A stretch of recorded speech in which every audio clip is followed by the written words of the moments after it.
আসসালামু আলাইকুম। কানিজ কুকিং হাউজে আপনাদের সবাইকে স্বাগত। আজ আমাদের নতুন রেসিপি মালাই পাটিসাপটা। আমি তেল ব্রাশ করা ঝামেলা ছাড়াই মালাই পাটিসাপটাটা তৈরি করেছি। কিভাবে তৈরি করেছি এটা জানতে গেলে আমার সম্পূর্ণ ভিডিওটা দেখতে হবে। বন্ধুরা, আমার এই রেসিপিটা যদি ভালো লেগে থাকে তাহলে আমার চ্যানেলটিকে সাবস্ক্রাইব করে ছোট্ট একটা লাইক দিয়ে দিবেন। আর খুব সহজে খুব ইজিভাবে আমি পিঠাটা তৈরি করেছি। চলেন আমি এই পিঠাটা কিভাবে তৈরি করেছি এটা আমরা দেখে নিই।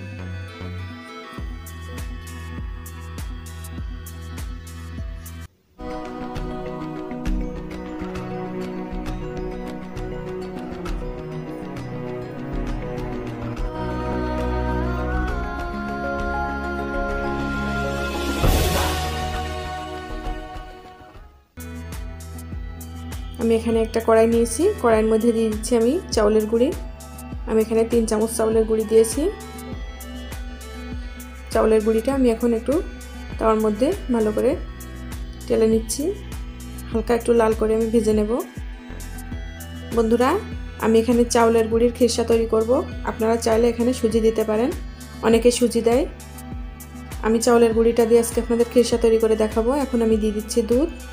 আমার চাউলের গুঁড়িটা ভাজা হয়ে গিয়েছে, আমি নামিয়ে নিয়েছি। এখানে আমি 1 মগ দুধ দিয়েছি। দিয়ে দিচ্ছি নারকেল কোড়া।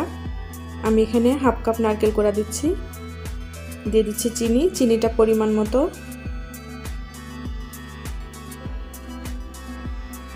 আমি চাউলের গুঁড়ির মধ্যে নরমাল পানি দিয়ে একটু ভিজিয়ে রাখবো। ভিজিয়ে রেখেছি 2-3 মিনিটের জন্য। ভিজিয়ে আমি দুধটা ফুটে উঠলে দিয়ে দেব শুকনো চাউলের গুঁড়ি। গরম দুধের মধ্যে দিলে দলা দলা পাকিয়ে যায়, এজন্য আমি একটু পানি দিয়ে গুলিয়ে নিয়েছি। এখন আমি দিয়ে দিচ্ছি।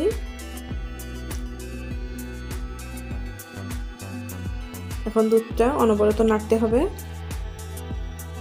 এক্ষুনি ঘন হয়ে আসবে। আর না নাড়লে নিচে থেকে লেগে যেতে পারে, এজন্য অনবরত নাড়তে হবে। আর মিষ্টিটা অবশ্যই আপনাদের পরিমাণ মতো দিবেন।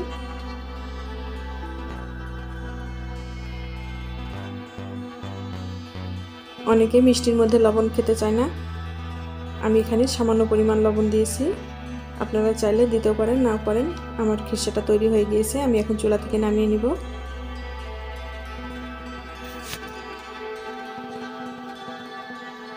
আমি এখানে একটা বোল নিয়েছি, আমি এখন একটা ডিম ভেঙে নিচ্ছি।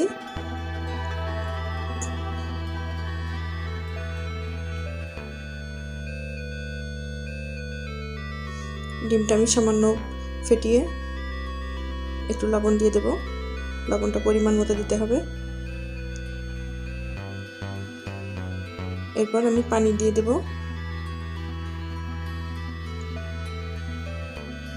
তারপর আমি অল্প অল্প করে চাউলের গুঁড়ি দিয়ে পাতলা একটা গোলা তৈরি করে নিব। চাউলের গুঁড়িটা আমি একবারে দিব না, অল্প অল্প করে দেব।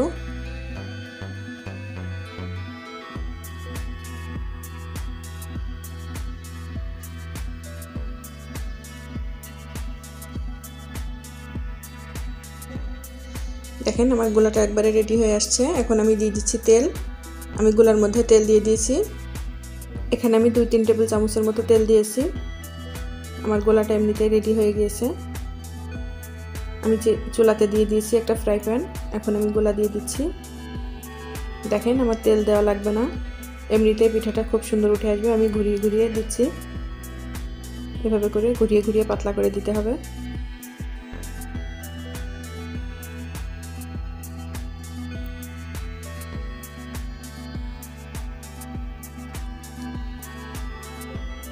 এখন আমি খিরসা দিয়ে দিচ্ছি।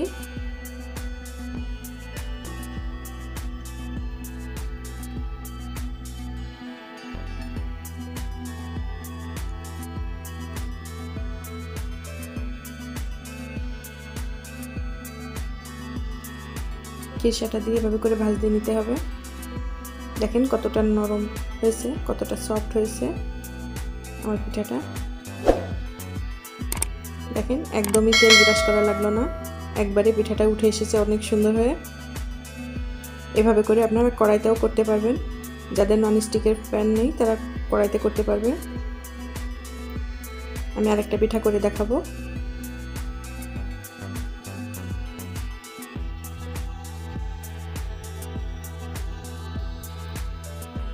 বন্ধুরা, আমার এই রেসিপিটা যদি ভালো লেগে থাকে তাহলে আমার চ্যানেলটিকে সাবস্ক্রাইব করে ছোট্ট একটা লাইক দিয়ে দিবেন।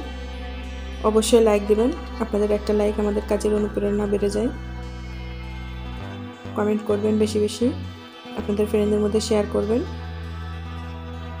আরেকজনকে দেখার সুযোগ করে দিবেন। আমি একইভাবে এটাও ভাজ দিয়ে নেব।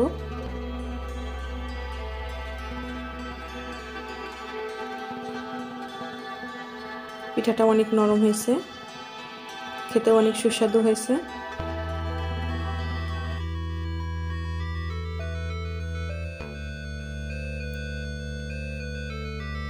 একটু চেপে চেপে এভাবে করে হালকা ভেজে নিতে হবে।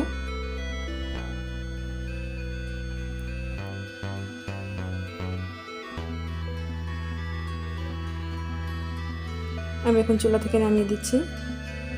এখন আমি দিয়ে দিচ্ছি 1 কাপ দুধ।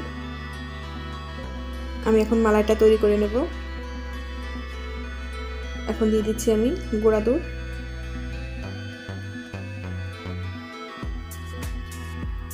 আমি মালাইয়ের মধ্যে সামান্য চিনি দিয়েছি, আমি চিনিটা আপনাদের দেখাইনি। আপনারা যে যেমন মিষ্টি খেতে চান এমন মিষ্টি দিয়ে নেবেন। আমি খুব হালকা পরিমাণ মিষ্টিটা দিয়েছি, আপনারা চাইলে কম বেশি করে নিতে পারেন। দিয়ে দিচ্ছি সামান্য লবণ। দেখেন আমাদের মালাইটা রেডি হয়ে গিয়েছে। আমি এখন চুলা থেকে নামিয়ে পরিবেশন করব। অনেক ঘন আর অনেক সুন্দর হয়েছে। দেখেন বন্ধুরা, তৈরি হয়ে গেছে আমার পাটিসাপটা। এখন আমি মালাই দিয়ে পরিবেশন করব। আমার এই রেসিপিটা যদি ভালো লেগে থাকে তাহলে আমার চ্যানেলটিকে সাবস্ক্রাইব করে বেল আইকন বাজিয়ে দিবেন নতুন নতুন ভিডিও নোটিফিকেশন পাওয়ার জন্য। আর অলরেডি যারা সাবস্ক্রাইব করেছেন তাদের সবাইকে অসংখ্য ধন্যবাদ। লাইক, কমেন্ট, শেয়ার করতে ভুলবেন না। আমার এই রেসিপির পুরো প্রস্তুত প্রণালী ডেসক্রিপশন বক্সে দেওয়া থাকবে, চাইলে আপনারা ওখান থেকে দেখে নিতে পারেন। আল্লাহ হাফেজ।